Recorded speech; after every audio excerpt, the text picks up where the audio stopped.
Norėdami pridėti naują kontaktą, pasirinkite kontaktų komponentą bei spauskite naujas įrašas.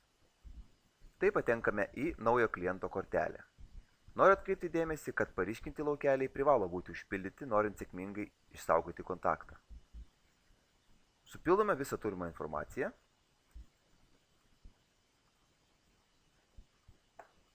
Pasirinkame atsakingus asmenis. Spaudžiame užsaugoti ir uždaryti. Taip, naujas kontaktas yra sėkmingai įterptas. Norėdami surasti kontaktą, pasinaudokite paieškos laukeliu esančiu kairėje viršuje. Galite ieškoti pagal pavadinimą, įmonės kodą ar adresą.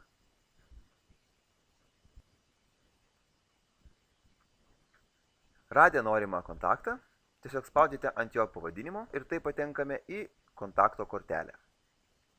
Joje galite matyti visus suvestus duomenis, taip pat visus užduotis, visus įvykius, projektus ar dokumentus priskirtus tam klientui. Taip pat galite sekti bendravimo istoriją, peržvelgti aprašymą ar palikti komentarą.